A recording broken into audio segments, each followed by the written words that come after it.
A blind puppy was about to be put down when the vet read its collar and screamed, "Call 911 now!" What should have been a routine moment turns into a heart-pounding mystery. A helpless little dog, moments from death, carries a message that no one was meant to see. And the second that collar is read, everything changes. Suddenly, the vet is thrown into a fight far bigger than she ever imagined. Chased by men who want the dog silenced, trapped inside burning walls, and holding evidence so dangerous it could destroy powerful lives. Why would someone risk everything to hide the truth inside a puppy's collar? What secret is worth killing for? And will saving this dog uncover a crime so dark it could cost her own life? The answer begins the moment she picks up that trembling puppy. But how far will she have to go before the truth finally comes out? I'd love to know.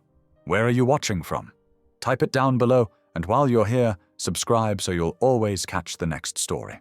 The fluorescent lights hummed overhead as Dr. Hollis Keene trudged down the stark hallway of County Animal Services. Her scrubs rustled with each tired step, the fabric carrying traces of fur from her earlier shifts at 2 different clinics. The clock on the wall read 9:45 in the evening. Much later than she'd planned to be here, but the shelter was desperate for coverage, and she couldn't bring herself to say no. Just a quick round of checks, she muttered to herself, adjusting her stethoscope around her neck. Then I can finally head home.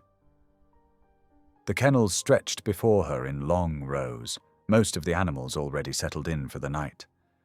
Their soft breathing and occasional whimpers created a familiar symphony that usually brought her comfort. But tonight, something felt different.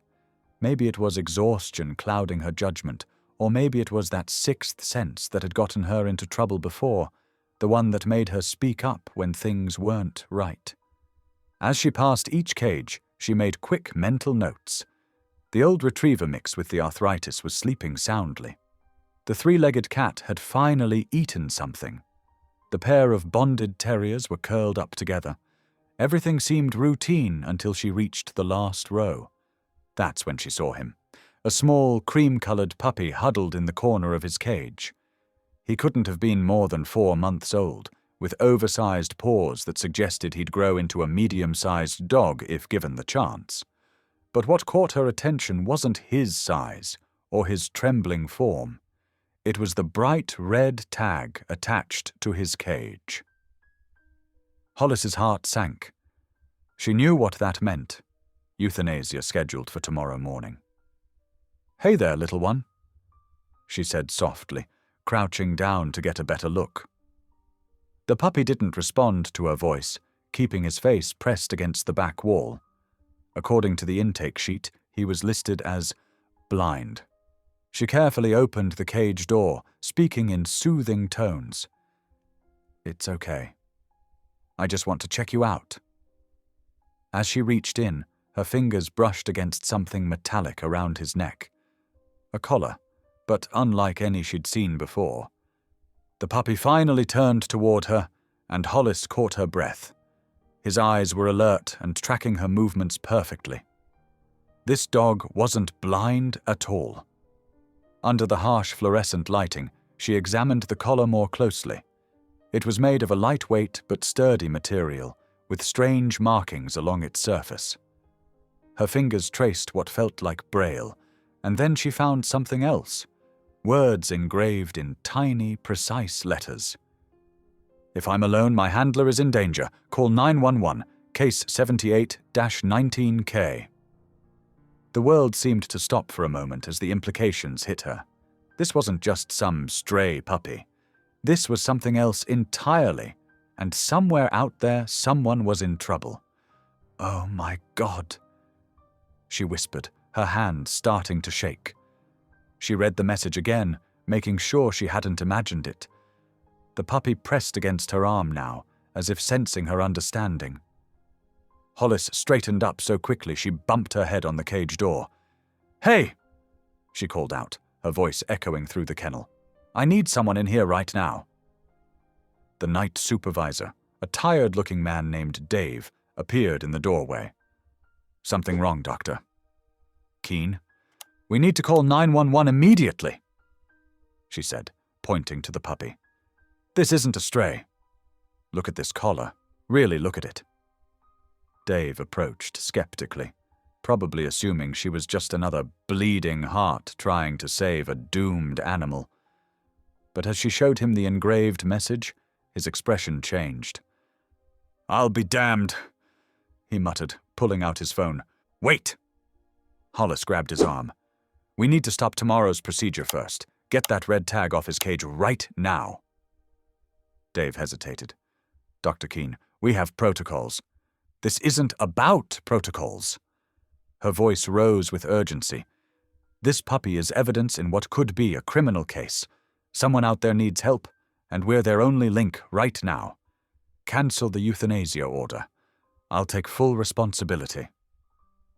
The puppy had moved to the front of the cage now, his tail giving a tentative wag. Hollis could have sworn she saw intelligence in those eyes, far from the vacant stare of a blind dog. Call 911! She shouted when Dave still didn't move. Her voice reverberated through the building, startling several dogs into barking. Now! The urgency in her tone finally spurred Dave into action. He grabbed his phone again, fingers fumbling as he dialed. Hollis turned back to the puppy, who was now standing alert, his ears perked forward. It's okay, she whispered to him. We're going to figure this out. We're going to help your person. She could hear Dave speaking to the emergency dispatcher, his voice tense as he explained the situation. Around them, the shelter had come alive with activity. Other staff members appeared, drawn by her shout and the commotion. Police are on their way, Dave announced, lowering his phone. They said to secure the area and not touch anything else. Hollis nodded, her mind racing. The puppy's collar felt heavy with significance. What had this little dog witnessed? Where was his handler? The questions piled up, but one thing was certain. Her quiet night shift had just become anything but routine. She stayed by the cage, talking softly to the puppy while they waited. His trembling had subsided, replaced by an alertness that further convinced her of his training. Every few minutes, he would look toward the shelter entrance, as if expecting someone.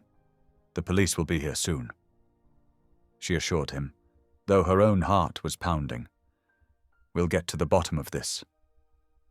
The minutes crawled by with agonizing slowness. Hollis couldn't help but think about the handler mentioned in the message. Were they hurt? Lost?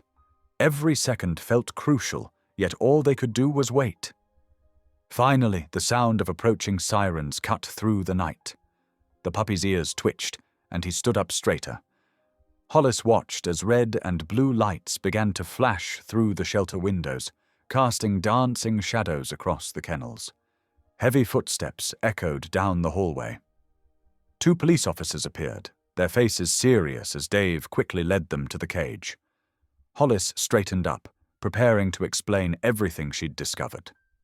The smaller of the 2 officers, a woman with sharp eyes, stepped forward. I'm Officer Chen. Can you show us exactly what you found? Hollis pointed to the collar, careful not to touch it again. The message is engraved right there. And feel these markings. It's Braille. This puppy was marked as blind, but he's not. He can see perfectly well. Officer Chen leaned in close, pulling out a small flashlight to examine the collar. Her partner was already taking notes, his pen scratching against his notepad. Case 78-19K. Officer Chen read aloud, her expression growing more concerned. This number means something. Johnson, call it in. The other officer stepped away, speaking rapidly into his radio. The puppy watched everything with remarkable composure, occasionally glancing at Hollis as if for reassurance. You did the right thing calling us, Officer Chen said, straightening up. This dog is now evidence in an active investigation. We'll need to take him to... I'll go with him, Hollis interrupted, surprising herself with her own boldness. I'm a veterinarian. He trusts me now. and he might need medical attention. Officer Chen studied her for a moment, then nodded. All right, but understand that this could become complicated. Are you sure you want?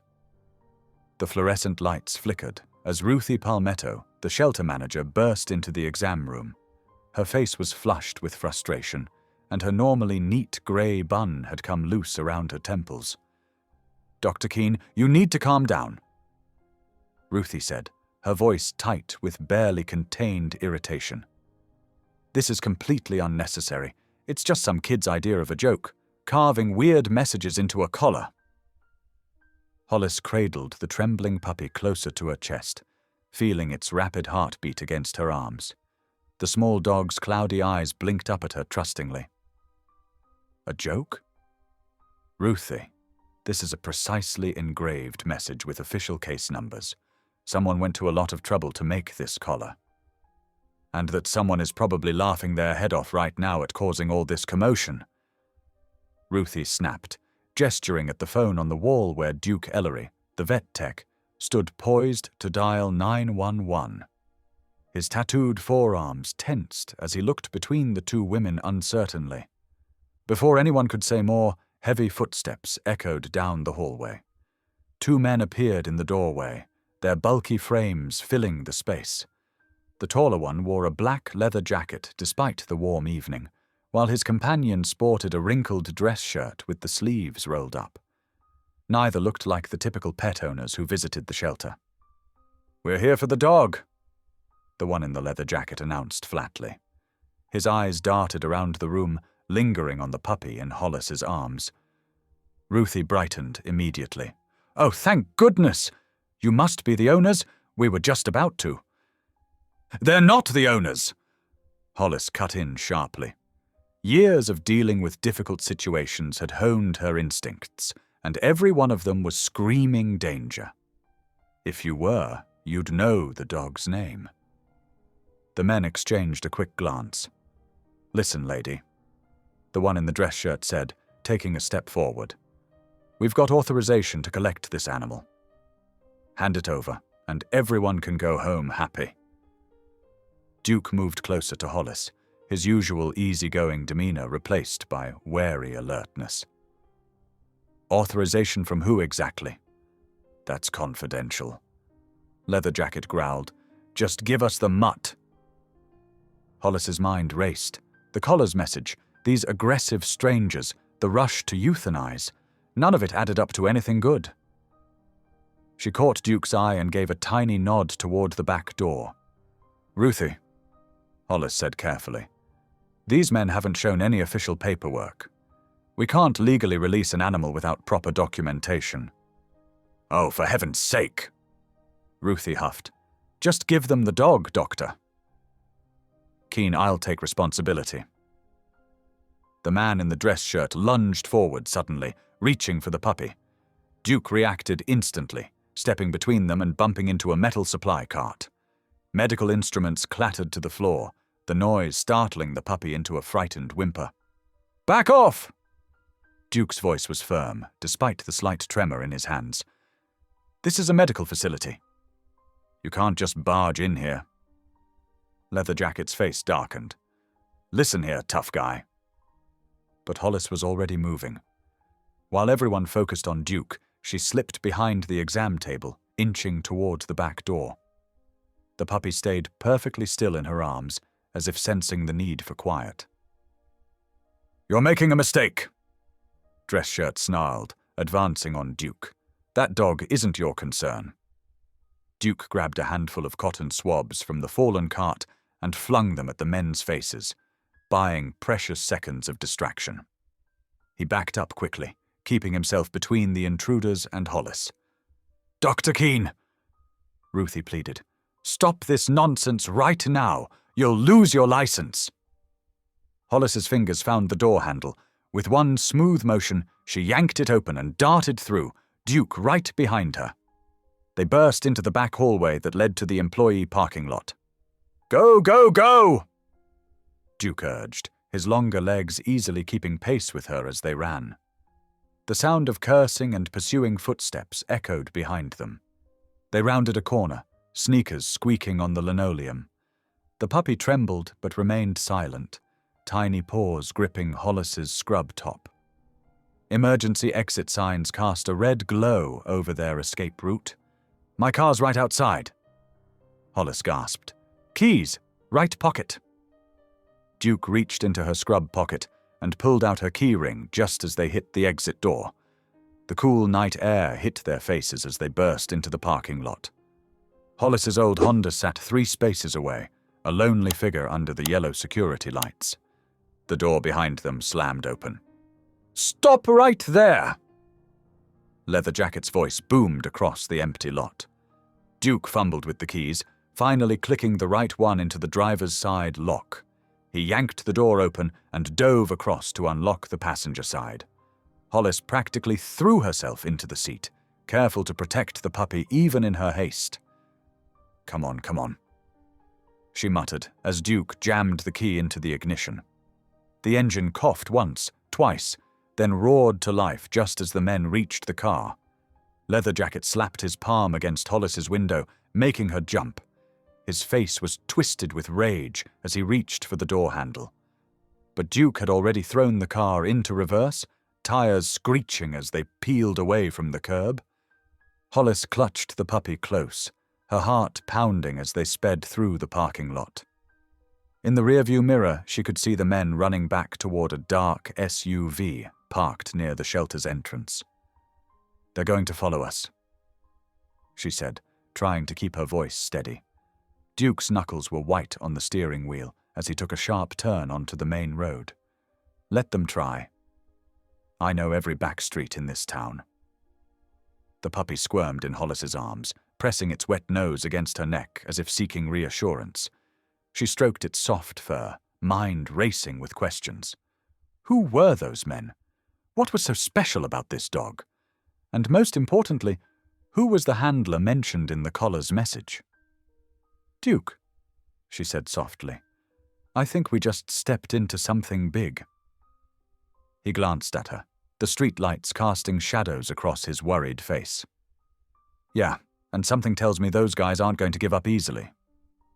He turned down a narrow side street, cutting through a residential area. "What do you want to do?" Hollis looked down at the puppy, remembering the carefully engraved message. "If I'm alone, my handler is in danger. Someone out there needed help, and this little dog was the only clue. We need somewhere safe to think," she said finally. "Somewhere those men won't look for us." Duke nodded, taking another turn that led them deeper into the maze of suburban streets. Behind them, the dark SUV was nowhere to be seen, but Hollis couldn't shake the feeling that their troubles were just beginning. The puppy sighed and settled more comfortably in her arms, seemingly. The fluorescent lights hummed overhead as Hollis and Duke huddled in the clinic's exam room, their hearts still racing from the escape. The small puppy lay calmly on the metal examination table, seemingly at ease despite the chaos that had brought them here. "We need to figure out what's so special about this collar," Hollis said, carefully removing the worn leather band from around the puppy's neck. She turned it over in her hands, studying the braille markings and engraved message that had started everything. Duke leaned in closer, his brow furrowed. "There's something off about the weight. It's heavier than it should be for just leather and metal." Hollis nodded, running her fingers along the collar's lining. "You're right. And look at these tiny stitches here. They're different from the rest." She grabbed a pair of surgical scissors from a nearby tray. "Help me get this under the X-ray." They moved quickly to the imaging room, where the portable X-ray machine stood ready. Hollis positioned the collar carefully on the plate, while Duke prepared the machine. The image appeared on the screen, revealing a surprising secret, a wafer-thin rectangular object hidden within the collar's lining. "Is that what I think it is?" Duke whispered, pointing at the screen. "A micro-SD card." Hollis confirmed, her hands steady as she began carefully cutting along the hidden stitches. Someone went to a lot of trouble to hide this. The sound of footsteps in the hallway made them both freeze. A deep voice called out, "Doctor!" Keen, this is Detective Kittredge, responding to the 911 call. Hollis exchanged a look with Duke before calling back. "In here, Detective." Detective Eamon Kittredge stepped into the room, his weathered face set in lines of skepticism. His salt and pepper hair and worn leather jacket spoke of years on the force, and his eyes took in every detail of the scene before him. "So," he said, pulling out a small notebook, "you called 911 because of a dog collar." His tone made it clear how he felt about being called out for such a matter. Hollis straightened her spine, meeting his gaze directly. "Detective, I called because this dog was deliberately disguised and carrying a hidden message. Someone went to extreme lengths to make this puppy appear blind, and when two suspicious men tried to forcibly take him from the shelter, I knew something was wrong." Kittredge's eyebrows rose slightly. "Disguised? That's quite a claim, Doctor." "I can prove it," Hollis said firmly. She turned to the cabinet behind her and pulled out several bottles, quickly finding the one she needed. "Duke, could you hold him still, please?" Duke gently restrained the puppy while Hollis prepared a saline solution. The detective watched with barely concealed impatience as she carefully began flushing the puppy's eyes. "The cloudiness in his eyes isn't natural," she explained as she worked. "It's caused by atropine ointment, a medication that dilates the pupils and creates a glazed appearance. Someone deliberately made this puppy look blind." As if to prove her point, the puppy blinked rapidly as the solution washed away the medication. Gradually, his eyes cleared, revealing bright, alert eyes that focused immediately on Hollis's face. His tail began to wag, and he let out a happy little yip. The change in Detective Kittredge was subtle but noticeable. He stepped closer, his practiced indifference giving way to genuine interest.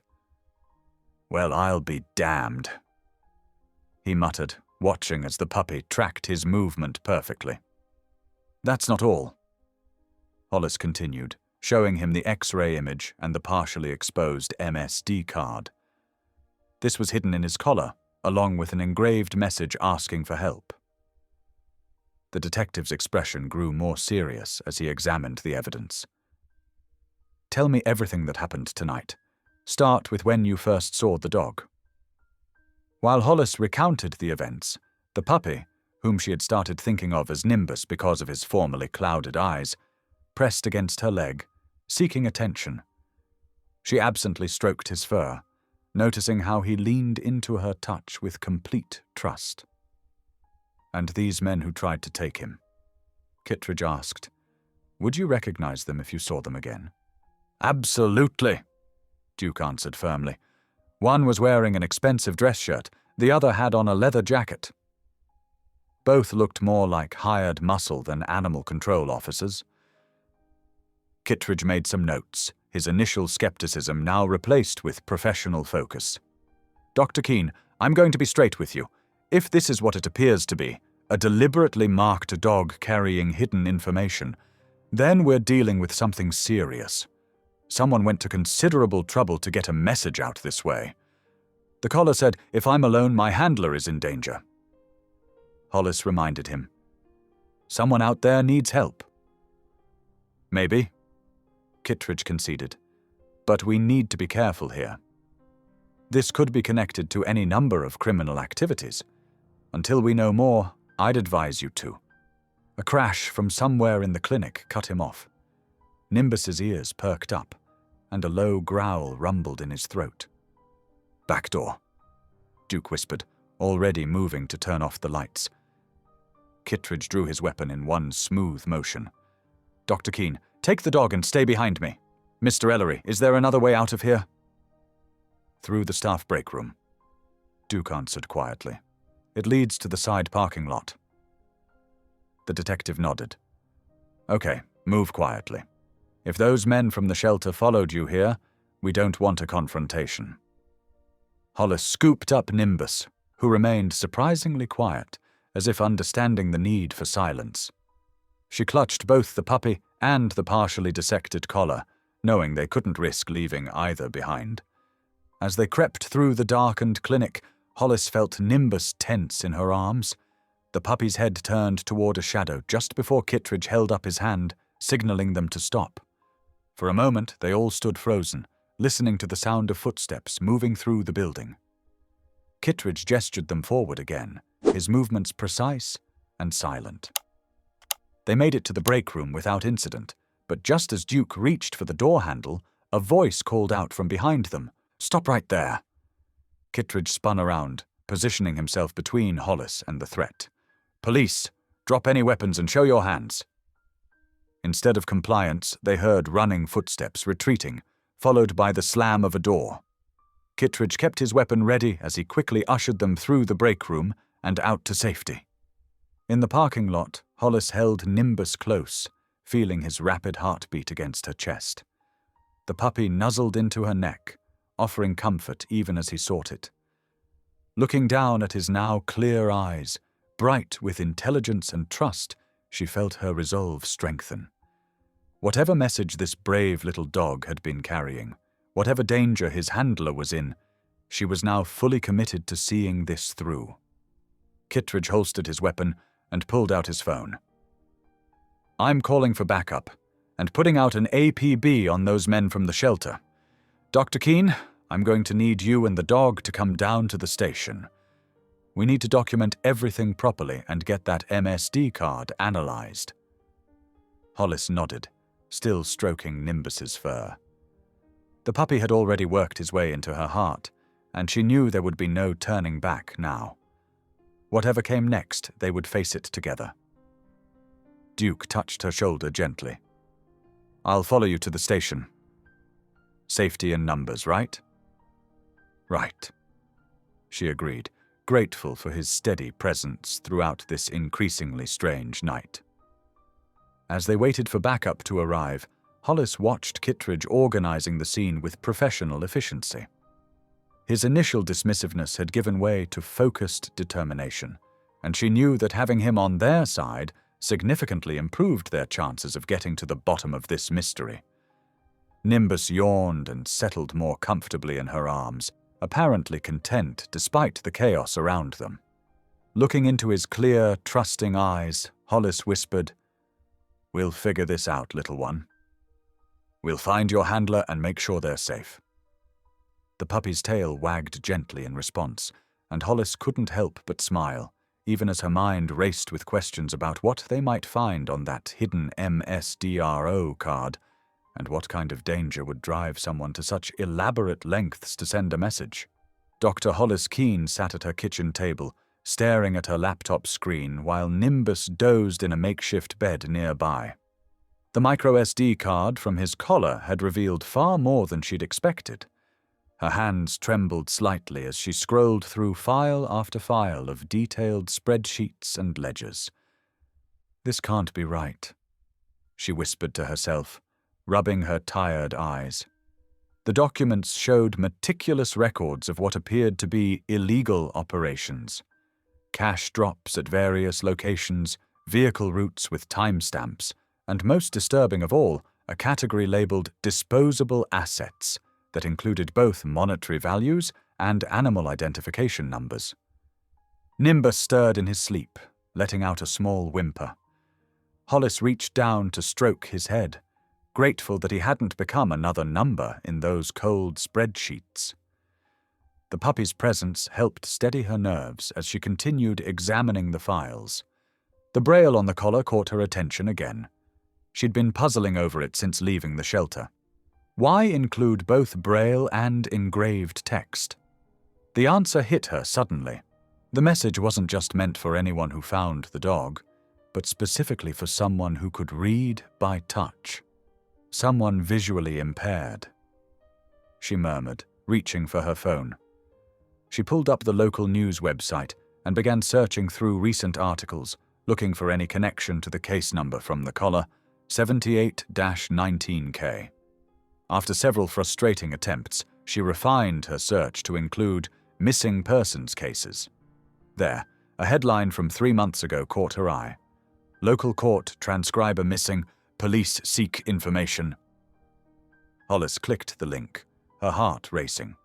The article detailed the disappearance of Lenore Vale, a court transcriber who had vanished while working on a high-profile bribery case. The case number listed in the article matched exactly, 78-19K. "Oh my God!" Hollis breathed, scanning the article more carefully.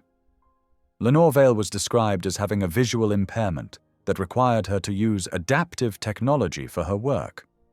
The article mentioned her reputation for accuracy and integrity, noting that she had been transcribing testimony in a case involving allegations of systematic bribery within local government contracts. Hollis quickly opened another tab and searched for more information about the bribery case. Several names appeared repeatedly in the coverage: Harrison Mott, a prominent real estate developer, and James Harker, the county commissioner he allegedly bribed. Both men had been cleared of all charges shortly after Vale's disappearance, when key evidence became inadmissible due to technical irregularities in the court records. Looking back at the spreadsheets from the SD card, Hollis noticed something that made her blood run cold. Both Mott and Harker's names appeared multiple times in the transaction records, always in connection with large cash transfers. She grabbed her phone and dialed Detective Kittredge's number. Despite the late hour, he answered on the second ring. "Detective, it's Hollis Keene. I've been going through the files from Nimbus's collar, and you need to see this. The case number. It matches a missing person case. Lenore Vale, the court transcriber." "Slow down, Doctor." Kittredge's voice was alert, despite the hour. "What exactly are you looking at?" "Financial records, Detective. Detailed ones. And they show connections to the same people Vale was investigating before she disappeared. There are payment schedules, delivery routes." She paused, gathering her thoughts. "I think whoever has Vale used Nimbus to try to get a message out. The braille on his collar, Vale is visually impaired. It wasn't random." There was a long pause on the other end of the line. "Don't move," Kittredge finally said. "I'm coming over. And Doctor, don't open any more files. This just became a lot bigger than a suspicious collar." While waiting for Kittredge, Hollis printed copies of the key documents she'd already discovered. Her hands shook as she organized them, the implications becoming clearer with each page. The shelter connection, the suspicious men, the apparently wide-reaching network of illegal activities. It all pointed to something far more sinister than she'd initially imagined. Nimbus padded over to her, sensing her distress. He pressed his warm body against her legs, offering silent comfort. Hollis reached down to scratch behind his ears, wondering about the person who had entrusted him with such vital information. Had Vale somehow managed to send him out as a last, desperate attempt to expose the truth? A sharp knock at the door made both Hollis and Nimbus jump. Through the peephole, she could see Kittredge's serious face, his badge held up for identification. She let him in, noting that he wasn't alone. A woman in a FBI windbreaker followed him inside. "Dr. Keene, this is Special Agent Marina Chen." Kittredge introduced them. "She's been working the Vale disappearance from the federal angle." "Federal angle?" Hollis asked, leading them to her kitchen table where the documents were spread out. Agent Chen nodded grimly. "We've been investigating a pattern of corruption and money laundering that spans several counties. Lenore Vale's testimony could have blown the whole thing wide open." She picked up one of the printouts, scanning it quickly. "This matches our intel about their financial structure perfectly." "But how did the dog end up at the shelter?" Kittredge wondered aloud, examining another document. "I think I know," Hollis said, pulling up another spreadsheet. "Look at these entries under disposable assets. They're not just monetary amounts. These numbers match the format of shelter intake IDS. Someone's been using the county shelter system to move things around. maybe even using euthanasia records to cover their tracks. Chen's expression darkened. We've seen similar patterns in other jurisdictions, legitimate businesses used as fronts for moving money and other things. She looked at Nimbus, who was watching them all with alert eyes. Your friend here might be our first solid piece of evidence that Vale is still alive. And trying to reach out. Hollis added softly, remembering how frightened the puppy had been when he first arrived. But why go to all this trouble with the collar and the fake blindness? Because Vale would have known her disappearance was being watched. Chen explained. This way, if the wrong people found the dog first, they'd just see a stray marked for euthanasia. The message was hidden in plain sight, waiting for someone observant enough to notice. Someone like you, Doctor. Hollis felt the weight of responsibility settle on her shoulders. Her decision to look more closely at one scared puppy had unveiled a conspiracy that reached far beyond the shelter walls. She watched as Kittredge and Chen continued examining the documents, their expressions growing more serious with each revelation. We'll need to move quickly, Chen said finally. Now that we can prove the connection between Vale's disappearance and this operation, we can get warrants for several locations we've been watching. She turned to Hollis. But we'll need you to testify about finding these documents. Hollis nodded without hesitation. Of course. Anything to help find Vale. She looked down at Nimbus, who had settled protectively at her feet. What about him? He'll need to stay with you for now, Kittredge said. He's evidence too and clearly trusts you. Just keep him safe and document everything about his condition. As the law enforcement officers prepared to leave, Hollis felt a mix of fear and determination. She had stumbled onto something much bigger and more dangerous than she'd imagined, but she couldn't walk away now. Somewhere out there, Lenore Vale was waiting for help, and she had trusted her message to a small, brave puppy who had found his way to exactly the right person. Nimbus pressed closer to her leg, as if sensing her thoughts. Together, they had uncovered the truth. Now they just had to stay safe long enough for justice to be served. The morning sun cast long shadows across the county courthouse steps as Hollis clutched the manila envelope containing the evidence. Duke stood beside her, his usual easy smile replaced by a tense expression. Detective Kittredge led the way, his weathered leather jacket catching the early light. Remember, Kittredge said in a low voice, let me do the talking. The DA's office can be particular about protocol. Hollis nodded, though her heart raced. The weight of Lenore Vale's missing person file and the damning financial records felt heavy in her hands. They had spent hours organizing everything, making copies, ensuring nothing could be accidentally lost. The courthouse's massive oak doors creaked open, revealing a marble-floored lobby already bustling with morning activity. Their footsteps echoed as they approached the security checkpoint. Just as they were about to pass through, a man in an impeccably tailored grey suit stepped out from a side corridor. Detective Kittredge. The man said smoothly, I believe you have something for us. Kittredge's posture stiffened. Carson Mott, I didn't expect to see you here this early. Hollis studied the newcomer carefully. Carson Mott's carefully controlled expression and unnervingly calm demeanor set off immediate warning bells. This was a man used to making problems disappear.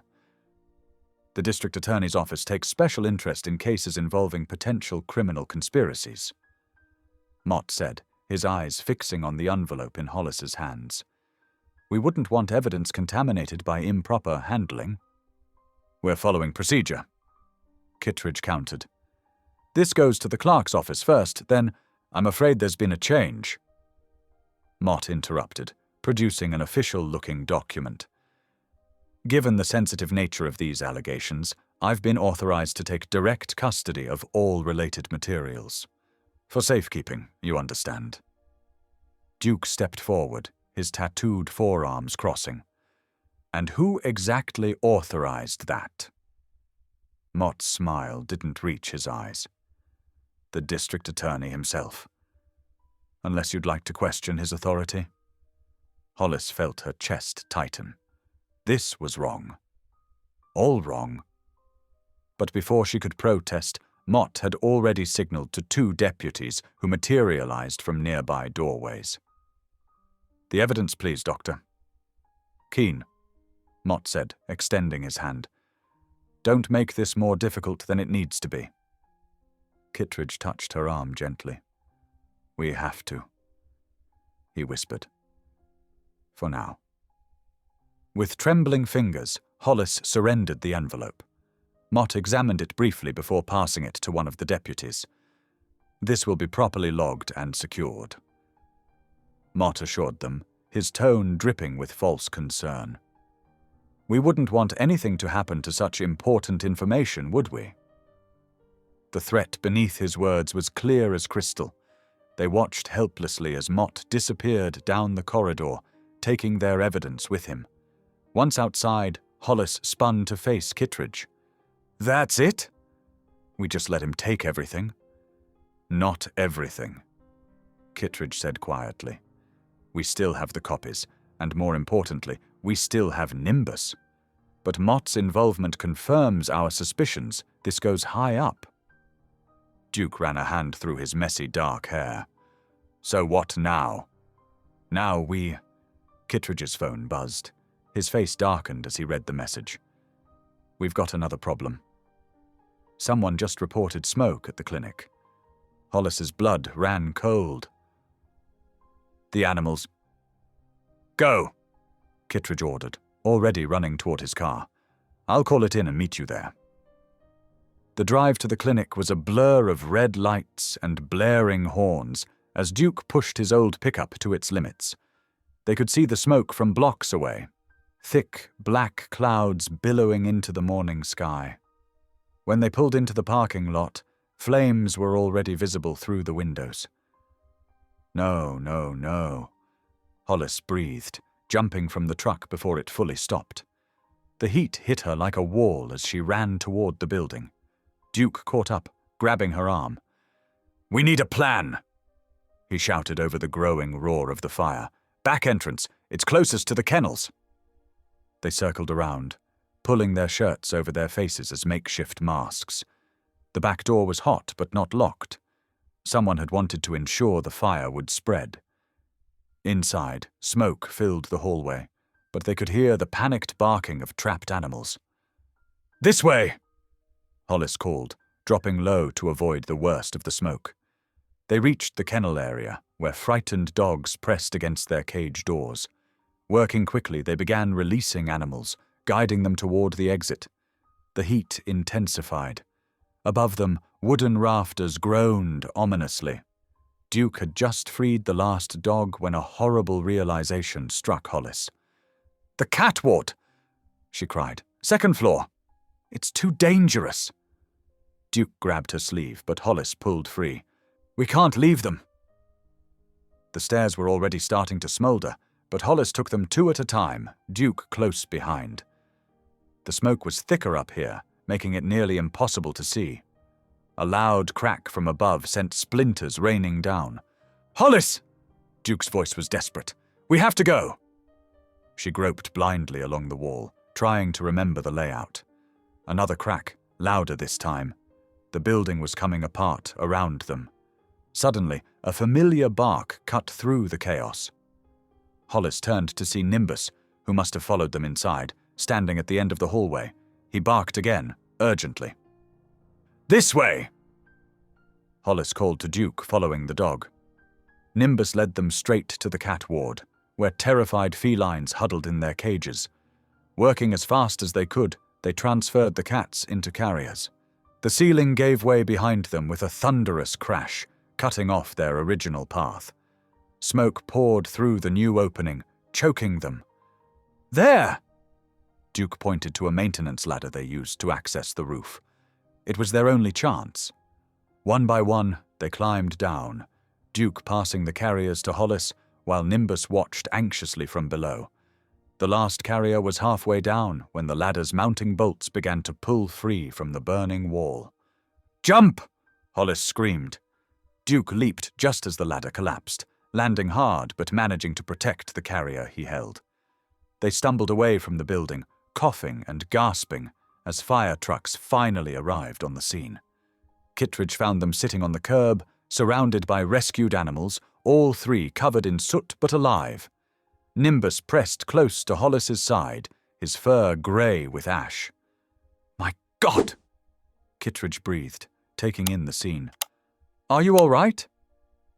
Hollis nodded, still coughing. Everyone made it out. "This wasn't an accident," Duke said, his voice raw from smoke. "Someone wanted to send a message." Kittredge's expression hardened as he watched firefighters battle the blaze. Message received. And now they've shown their hand. He knelt beside Hollis, meeting her eyes. "I'm in, all the way. Whatever it takes to bring these bastards down." Hollis stroked Nimbus's head, feeling his steady presence against her leg. They had saved the animals, but the cost was clear. Their opponents would stop at nothing to keep their secrets buried. The game had changed, and the stakes were life and death. Emergency vehicles continued to arrive, their lights painting the smoke-filled sky in flashes of red and blue. As paramedics checked them over, Hollis watched her workplace burn, knowing there was no going back now. They were in too deep, and their only path forward was through the fire. The afternoon sun cast long shadows across the clinic's parking lot as Hollis gently ran her fingers along Nimbus's collar for what felt like the 100th time. Something about the buckle had been nagging at her all day, a slight irregularity in the metal that didn't quite match the rest of the craftsmanship. "Hold still, little guy," she whispered, carefully turning the collar over in her hands while Duke held Nimbus steady on the exam table. The pup stayed remarkably calm, as if sensing the importance of their examination. Detective Kittredge leaned against the wall nearby, his arms crossed. "You really think there might be more hidden on that collar?" "There's definitely something." Hollis's fingers caught on a barely perceptible seam. With painstaking care, she worked at the edge until a thin metal tag slid free from behind the buckle. "Got it." The hidden tag was no larger than a postage stamp, but like the collar itself, its surface was covered in raised braille dots. Duke immediately pulled out his phone to photograph it. "We need to get this translated right away," Hollis said, hope rising in her chest. "Same person who helped us with the first message?" Kittredge nodded and stepped forward to examine the tag. "I'll send it to Professor Martinez at the university. She's been discreet so far." Within 30 minutes, Martinez's reply arrived. "Storage locker 2187, downtown safe and lock." "That's less than 20 minutes from here," Duke said, already grabbing his keys. The storage facility was a sprawling complex of identical orange doors, security cameras mounted at regular intervals along the metal buildings. Hollis's heart pounded as they approached locker 2187, half expecting more of Harker's men to appear around every corner. Kittredge drew his weapon before they opened the door, but the locker contained no assailants, only cardboard boxes neatly labeled with dates and case numbers.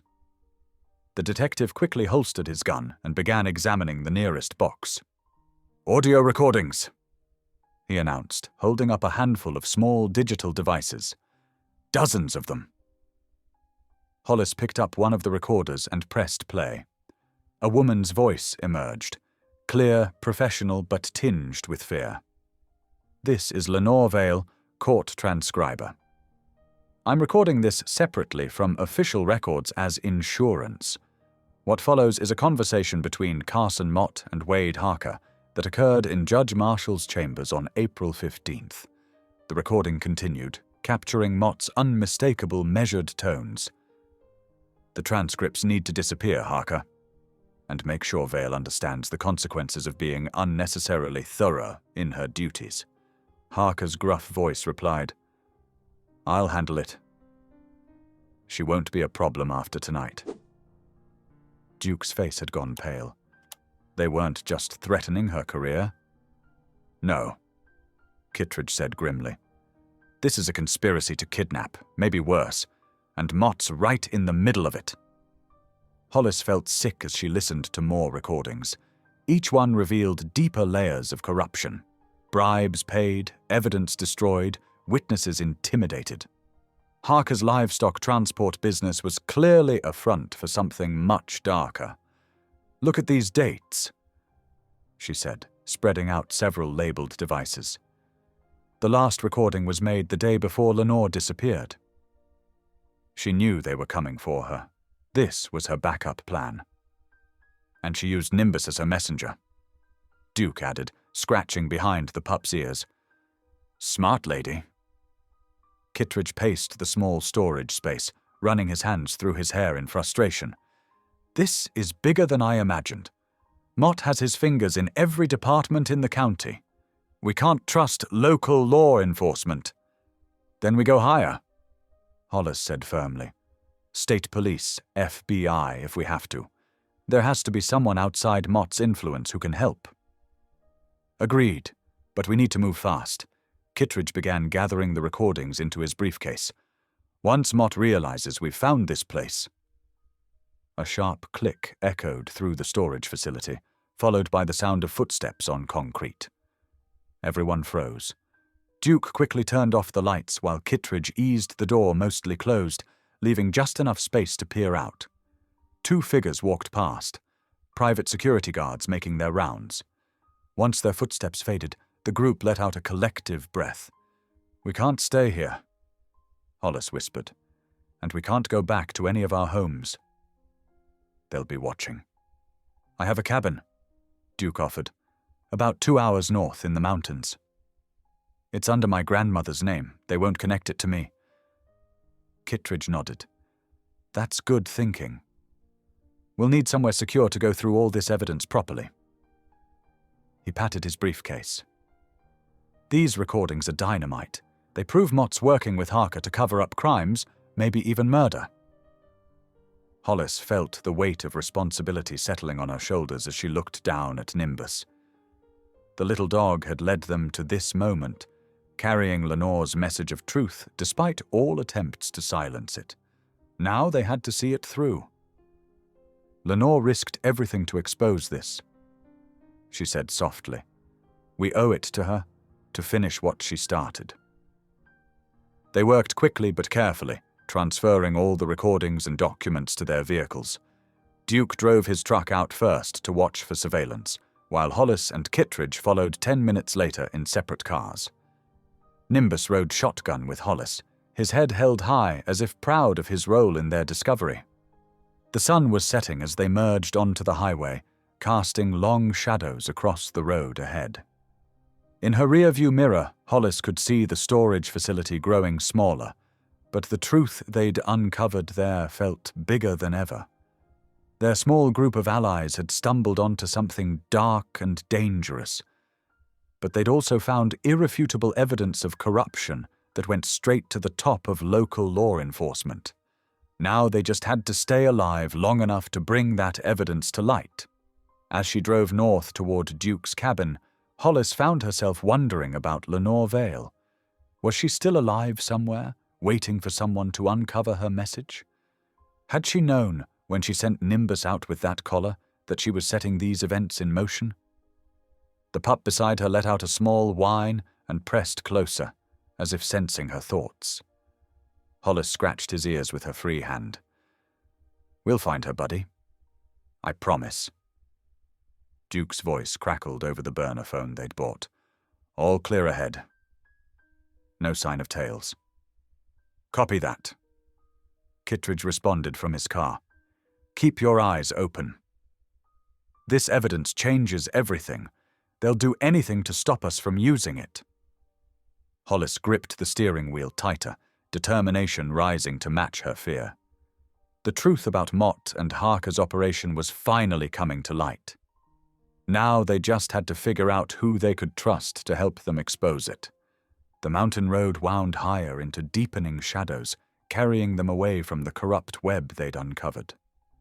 But Hollis knew this was just the beginning. Somewhere out there, Lenore Vale was counting on them. And thanks to one brave little dog with a secret message, they finally had the proof they needed to bring her captors to justice. The late afternoon sun cast long shadows across the cabin's worn kitchen table, where maps and surveillance photos were spread out. Hollis traced her finger along the river route leading to Alder Ferry, her heart pounding with equal parts hope and anxiety. "Harker's trucks always switch plates here," Kittredge explained, tapping a spot on the map. "It's isolated, minimal traffic, perfect for their operation. The ferry only runs twice a day, which means we know exactly when they'll show." Duke leaned over the table, his usual easy smile replaced by intense focus. "I've got the supplies packed. First aid kit, water, blankets. If Lenore's alive, she'll need immediate care." "If she's alive," Hollis echoed softly. The weight of that "if" hung heavy in the air. They'd been working around the clock with state investigators since discovering the recordings, building their case piece by piece. Kittredge's weathered face softened as he looked at Hollis. "The evidence suggests they're keeping her alive. They need her quiet, but killing her would raise too many red flags." "The state police are on board?" Duke asked, scratching Nimbus behind the ears. The little dog hadn't left Hollis's side since their discovery at the storage unit. "Fully," Kittredge confirmed. "They've got a tactical team standing by, but we need absolute confirmation before they move in. One false step, and Mott's lawyers will bury this whole investigation." Hollis studied the surveillance photos, showing Harker's distinctive horse trailers. Something about them had always bothered her. The ventilation seemed wrong for livestock transport. Now she wondered if they'd been modified for a very different kind of cargo. "The exchange happens at 11:30 tonight." Kittredge continued. "We'll set up here and here." He marked 2 points on the map. "Duke, you'll monitor the north access road. Hollis and I will take positions near the ferry landing. The moment we confirm Lenore's presence, we signal the state police." The planning continued as afternoon faded to evening. They reviewed contingencies, synchronized watches, and checked their communication devices repeatedly. Duke packed additional medical supplies, his experience as a vet tech driving him to prepare for any scenario. At 10:45, they pulled onto the dirt road leading to Alder Ferry. The night was moonless, perfect for surveillance. Duke split off to his position, while Hollis and Kittredge continued toward the landing. Nimbus lay quietly in the back seat, seeming to understand the need for silence. They parked in a thicket of trees about 200 yards from the ferry dock. The water looked black in the darkness, with only the faintest ripples catching what little light remained. Hollis checked her watch for the 10th time in as many minutes. "Steady," Kittredge murmured, touching her arm gently. "We've got this." At 11:20, headlights appeared on the access road. Duke's voice came through their earpieces. "2 vehicles approaching." Lead truck matches Harker's description. Hollis raised her night vision binoculars, heart racing as she watched 2 horse trailers roll toward the ferry landing. The drivers emerged. She recognized Harker immediately from their confrontation at the shelter. The second man was unfamiliar, but moved with the practiced efficiency of someone who'd done this many times before. They began switching the license plates, working quickly in the dim light of a single lantern. Hollis's hands tightened on the binoculars as she searched for any sign of movement from inside the trailers. "Wait," she whispered. "The second trailer. There's something." She adjusted the focus, straining to see through the narrow ventilation slits. A shadow moved inside, distinctly human. Kittredge was already speaking into his radio, voice low but urgent. "Control, we have probable confirmation of a hostage. Request immediate response." The next few minutes seemed to stretch endlessly as they waited for backup to arrive. Hollis watched Harker and his associate finish the plate switch, her every muscle tense with the need to act. When the sound of approaching vehicles finally broke the silence, everything happened at once. State police vehicles converged from multiple directions, lights blazing to life. Harker and his man barely had time to react before they were surrounded. Hollis and Kittredge rushed forward as officers secured the suspects, making straight for the second trailer. The padlock was heavy-duty, but bolt cutters made quick work of it. Kittredge pulled the door open, while Hollis held her breath. The beam of his flashlight cut through the darkness inside, illuminating a figure huddled in the corner. Lenore Vale blinked against the sudden light, raising one hand to shield her eyes. She was thin and disheveled, but unmistakably alive. Relief crashed through Hollis with such force it made her knees weak. "It's okay," she said softly, climbing into the trailer while Duke hurried up with medical supplies. "You're safe now. We found your message. Nimbus brought it to us." Lenore's cracked lips formed a faint smile at the mention of the dog's name. "I hoped," she whispered, voice rough from dehydration.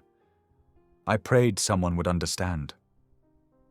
Duke passed forward, bottles of water and emergency blankets, while Kittredge coordinated with the state police.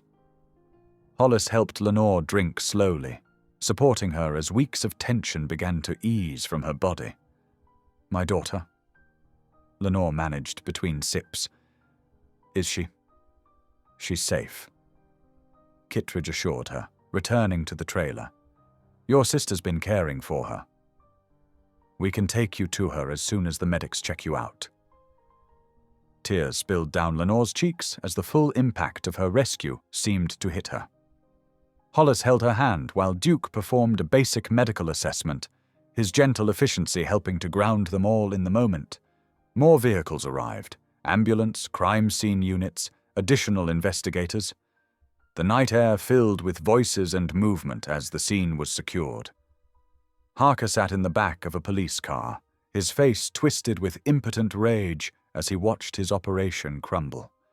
Hollis stood back as paramedics helped Lenore onto a stretcher, watching as they wrapped her in warm blankets and started an IV. The woman's quiet strength amazed her. Even after weeks of captivity, she maintained a dignity that spoke to her core character. "You did it?"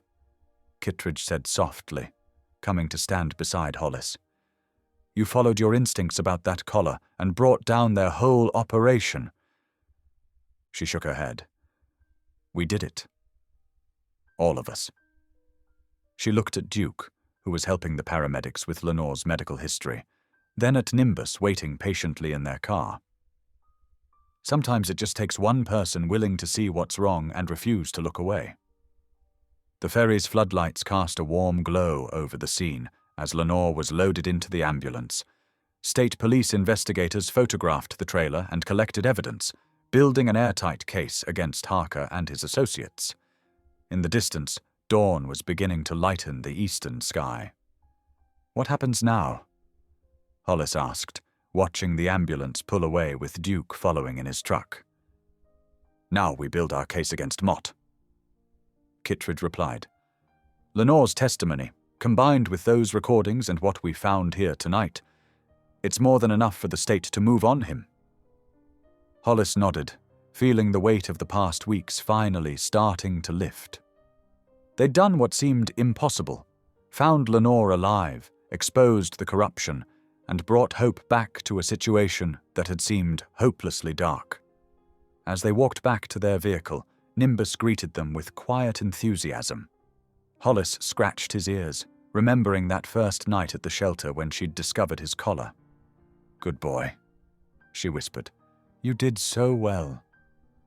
The sky continued brightening as they drove away from Alder Ferry, leaving behind the scene of their victory.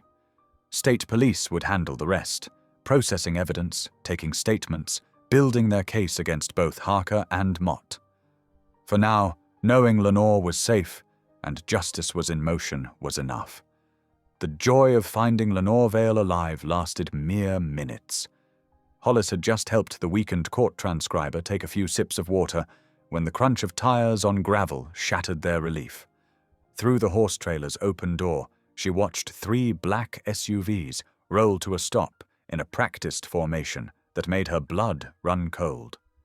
Carson Mott emerged from the lead vehicle, his crisp suit incongruous against the dusty ferry landing. He held up a document that caught the late afternoon light. "Dr. Keene," he called out, his voice carrying that unnervingly calm tone she'd come to dread. "I have a judicial order to seize all evidence related to case 78-19K. Detective Kittredge stepped forward, positioning himself between Mott and the trailer. "That's not happening, Carson. We've got state authorities en route." "Do you?" Mott's smile never reached his eyes. "I'm afraid they've been redirected." Some confusion about jurisdiction. He gestured, and 4 men built like linebackers emerged from the other vehicles. Wade Harker was among them, his face twisted with barely contained rage. Hollis felt her phone vibrate. A text from Duke. "At supply truck. Bringing medical kit for Lenore." Her heart clenched. He didn't know what was unfolding. "The evidence stays with us," Hollis declared, trying to keep her voice steady. "We found Lenore. It's over." Mott adjusted his tie with manicured fingers. "Nothing's over, Doctor.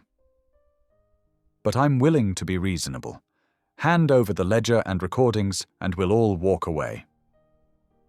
A commotion erupted from behind the ferry office.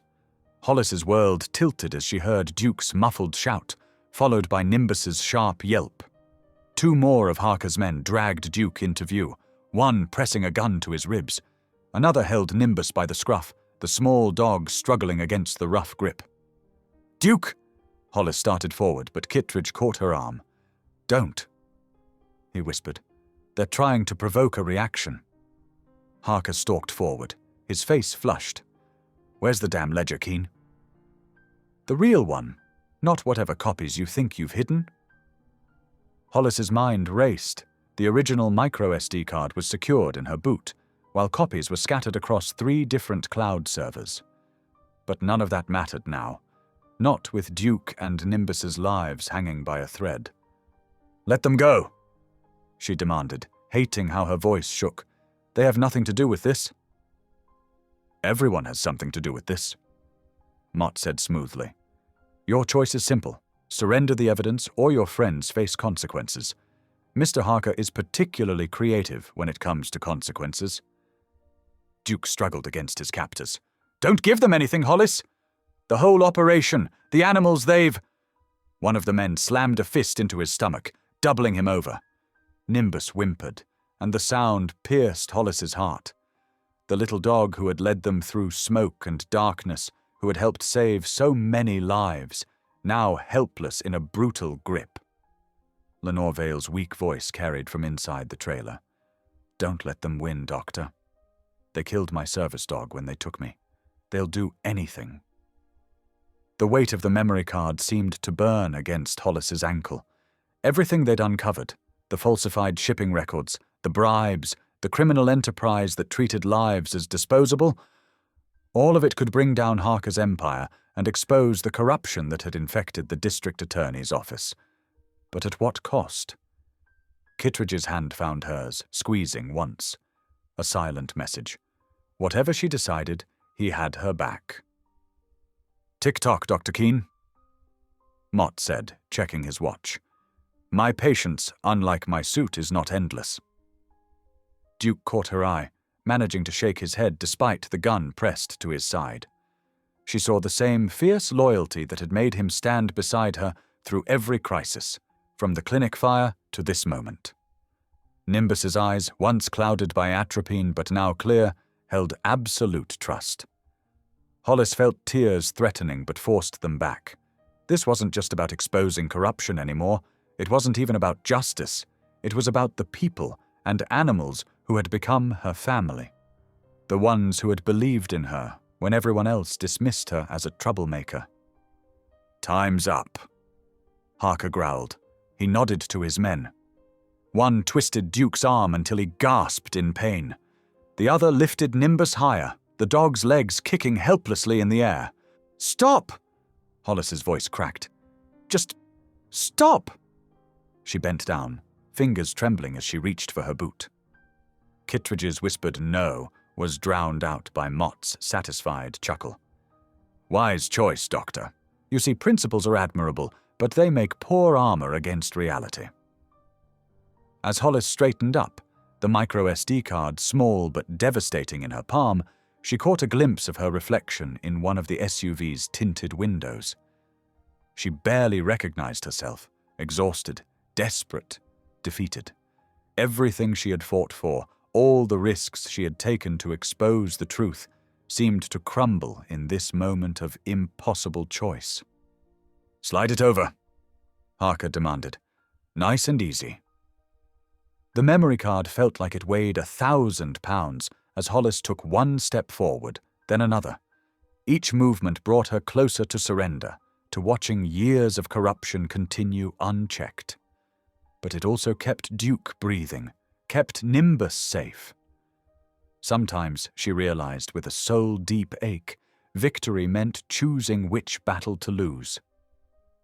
"I'm sorry," she whispered, though she wasn't sure who she was apologizing to, Duke, Lenore, herself, or every animal and person who would suffer because she couldn't find another way out of this trap. The sun dipped lower over the ferry landing, casting everything in harsh shadows that matched the darkness in Hollis's heart. She had started this journey by refusing to let one small dog be silenced. Now she stood at the edge of defeat, watching hope slip away like the river current below. Duke's voice, strained but determined, reached her. "Whatever happens, Hollis, you did the right thing. All of it." She looked at her friend's bruised face, at Nimbus's trusting eyes, at the evidence in her trembling hand that could change everything, or cost her everything.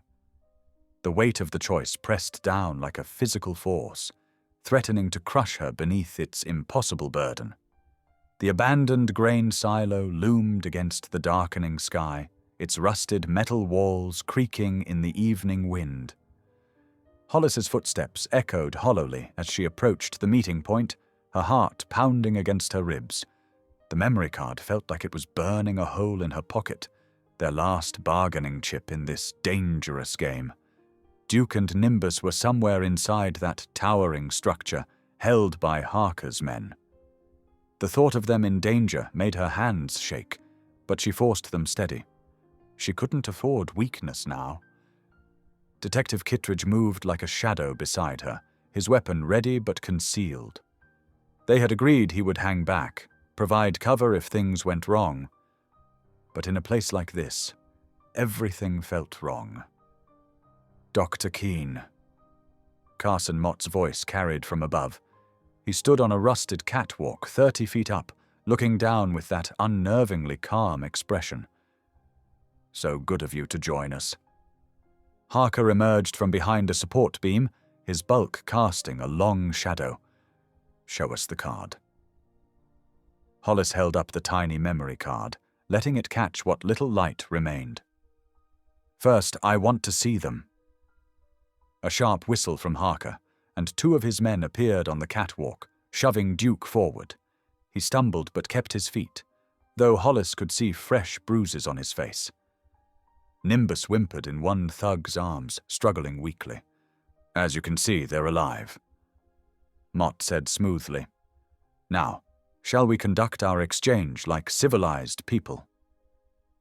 The metal stairs groaned under Hollis's weight as she climbed.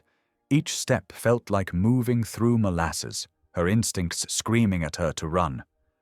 But she couldn't, not with Duke and Nimbus's lives in the balance. "That's far enough," Harker barked when she reached the catwalk.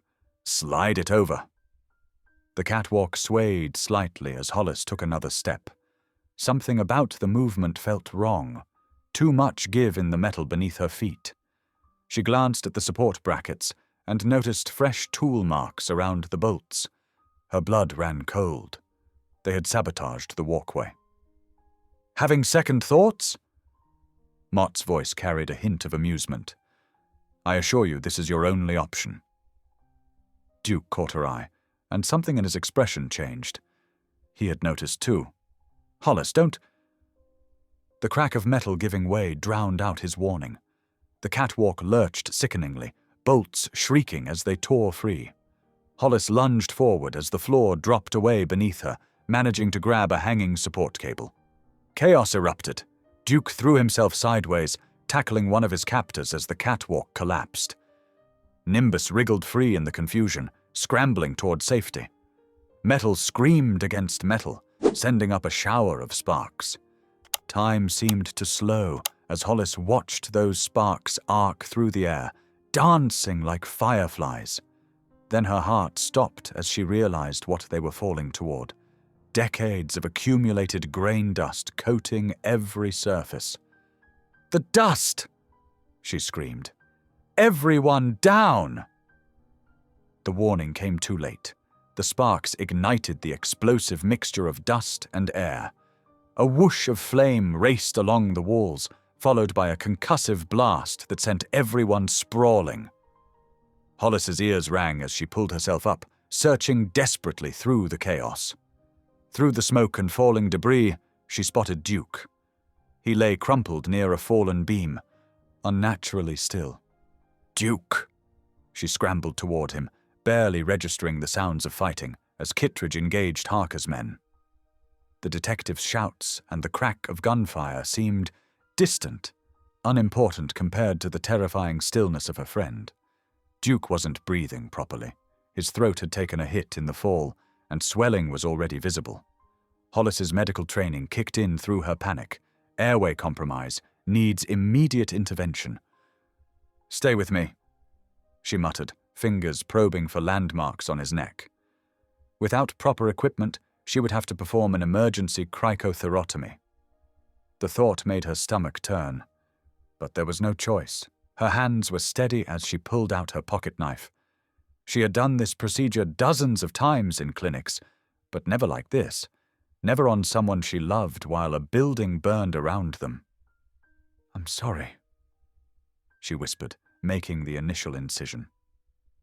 Duke didn't flinch, a fact that terrified her more than the blood welling up under her fingers. The pop of gunfire grew closer.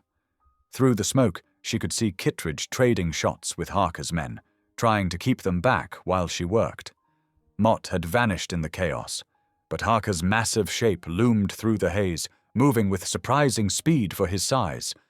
Nimbus's bark cut through the din, sharp, urgent. The little dog had taken up position near them, warning when anyone got too close. His loyalty made Hollis's throat tight as she focused on saving Duke's life. The procedure seemed to take forever, though it was probably only minutes. When she finally had the airway established, Duke's chest began to rise and fall more normally. He wasn't out of danger, but he was breathing. "That's it," she encouraged, squeezing his hand. "Just keep breathing." A bullet pinged off metal nearby, making her flinch. The fire was spreading rapidly now, eating through old wood and decades of dust. They needed to get out, but moving Duke in this condition. Something caught her eye. Nimbus, pawing at his collar where it had partially torn in the chaos. The firelight caught strange markings on the underside, previously hidden by the buckle. Hollis squinted through the smoke. Braille. More Braille, yet another message from Lenore. Her fingers trembled as she traced the dots. Numbers, what felt like a safety deposit box combination. Lenore hadn't trusted all her evidence to one hiding place. "Hollis!" Kittredge's voice cut through her concentration. "We need to move." Now. He was right. The fire had taken hold of the upper levels, and the ancient structure was groaning ominously. More debris rained down, forcing them to shield Duke's face. "He needs an ambulance," Hollis said, her voice raw from the smoke. "I had to cut an airway. He can't be moved roughly." Kittredge nodded grimly, already on his radio calling for backup and emergency services. "We'll get him out. But we need to go before this whole place comes down." As if emphasizing his point, another explosion rocked the building, more dust igniting in the upper levels. The heat was becoming unbearable. Hollis looked down at the collar in her hands, then at Duke's pale face. They had come so close to losing everything, but that final hidden message might be their salvation. If they could get to that safety deposit box, they might still have a chance to bring down Mott and Harker's entire operation. But first, they had to survive. "Nimbus guard," she commanded, and the dog took up position by Duke's head, alert and protective despite his own injuries. It would take all of them working together to get out of this inferno. The silo's metal skin screamed as fire warped the panels. Time was running out, but Hollis had found what they needed. One last piece of evidence, one final chance at justice. Now they just had to live long enough to use it. She stripped off her jacket, using it to protect Duke's face and the emergency airway, as Kittredge helped her prepare him for transport. The night wasn't over, but they had found what they needed. Sometimes victory came wrapped in fire and pain, but it came all the same. Through the smoke and chaos, through the terror and uncertainty, they had uncovered the final truth. Now they just had to survive to use it. The early morning sun painted the courthouse steps in golden light as Hollis clutched the safety deposit box to her chest. Her hands trembled slightly, but her jaw was set with determination. Behind her, Kittredge stood watchful, his presence steady and reassuring. Duke was still recovering in the hospital, but he had insisted she go forward with this moment. They couldn't risk Mott and Harker slipping away again. The marble halls echoed with their footsteps as they made their way to where the state investigators waited. Nimbus padded quietly beside them, his collar now a symbol of the truth it had helped uncover. The little dog's alert posture showed he sensed the importance of this morning. "Ready?" Kittredge asked softly as they approached the conference room. Hollis nodded. "More than ready. It's time everyone heard what's on these recordings." Inside, the state investigation team sat with federal prosecutors. Carson Mott was there, too, his usual unflappable demeanor showing tiny cracks of concern as Hollis entered. He clearly hadn't expected her to survive the silo fire, much less emerge with more evidence. "Dr. Keene," he said smoothly, "I trust you've reconsidered your rather dramatic accusations." "Actually," Hollis replied, her voice steady, "I've brought proof." She placed the safety deposit box on the table and withdrew several data drives. "These are the complete recordings made by Lenore Vale before her kidnapping, including the one where you specifically ordered Wade Harker to, and I quote, erase the courier and her dog." The color drained from Mott's face as the first recording began to play. His own voice filled the room, cold and calculating as he instructed Harker on how to handle their problem. "The girl's too clever by half," Mott's recorded voice declared. "She's hidden evidence somewhere, using that mutt as a courier. Find them both and erase them. Make it look like an accident, the usual arrangement." The investigators leaned forward, their expressions hardening as the evidence mounted. More recordings followed, detailed discussions of bribes, threats, and the network of corruption that had protected Harker's criminal enterprise for years. "This is absurd," Mott sputtered, but his practiced calm was crumbling. "These recordings are clearly doctored. They're authenticated." One of the federal prosecutors cut in. Miss Vale's technical expertise ensured their integrity. The timestamp data and audio forensics are conclusive. Hollis watched as handcuffs were brought out. After so many months of fear and struggle, seeing Mott finally face justice felt almost surreal. But they weren't finished. Harker was still out there. As if summoned by her thoughts, a commotion erupted in the hallway. Wade Harker burst through the door, his face contorted with rage. He had a gun. "You stupid bitch," he snarled at Hollis. "You should have stayed down when you had the chance." Everything happened in a blur. Harker raised the weapon, but Nimbus was faster. The little dog launched himself forward, tangling between the man's legs. Harker stumbled, his shot going wide and embedding in the ceiling as he crashed to the floor. Kittredge moved with practiced efficiency, disarming Harker and securing him in seconds. "Wade, Harker," he announced with grim satisfaction. "You're under arrest for attempted murder, kidnapping, conspiracy. Save the list." Harker spat. "We all know what I did. And I'd do it again." "That's enough for a confession," the lead investigator noted, nodding to his team. "Get them both out of here." Hollis knelt to check Nimbus, her hands shaking with delayed reaction as she examined him for injuries.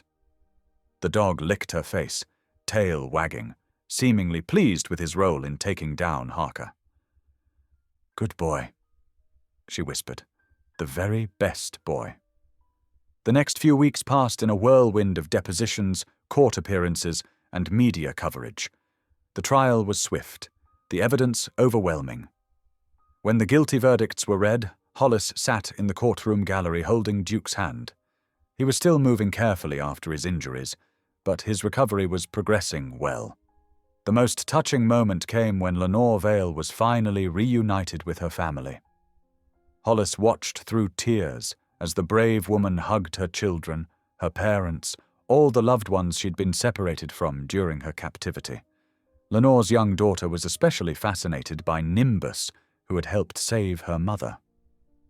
"Thank you," Lenore told Hollis later, her voice thick with emotion. "Without you believing in those messages I left, without your courage." "You're the courageous one," Hollis insisted. "You risked everything to expose the truth." "We all did what was right," Lenore said, smiling. "And now we can all move forward." Moving forward took different forms for everyone. With Mott and Harker's operation exposed, funds were recovered that had been stolen from various county departments, including animal control. The shelter received a substantial grant for improvements, and Hollis was offered the chance to establish her own veterinary practice. "It's perfect," Duke declared when they toured the building. It was an older clinic that needed work, but the bones were good.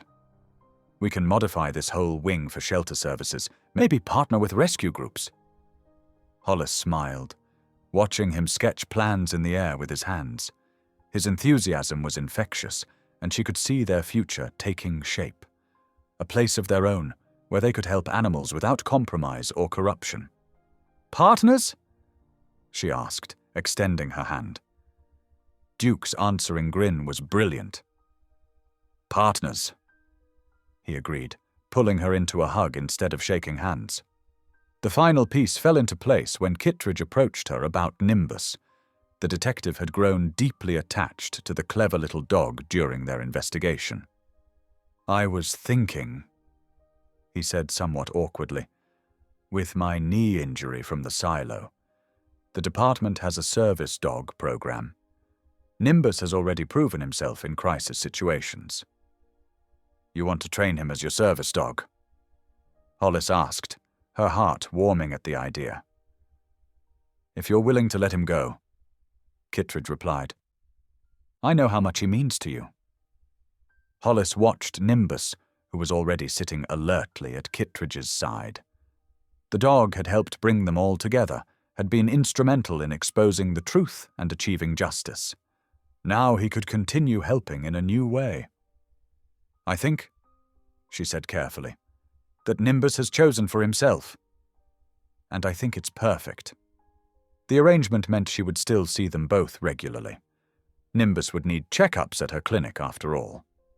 And Kittredge, well, their relationship had grown into something neither of them had expected, but both treasured. Standing in her new clinic on opening day, Hollis felt a profound sense of rightness. Duke was organizing supplies, his movements steady and sure. Through the window, she could see Kittredge arriving for the ribbon-cutting ceremony, Nimbus trotting proudly beside him in a new service dog vest. They had all come so far from that night when she'd discovered a strange message on a dog collar. What had seemed like a simple mystery had evolved into a fight for justice, for truth, for the right to help those who couldn't help themselves. "Ready?" Duke asked, coming to stand beside her. Hollis looked around at the bright, clean clinic space, at the friends and supporters gathering outside, at the future they had all fought so hard to reach. "Ready," she confirmed, and stepped forward to open the doors. "Thanks for watching. If any part of this story lingered with you, consider subscribing. I'll be here again tomorrow, sharing another tale that speaks to the soul."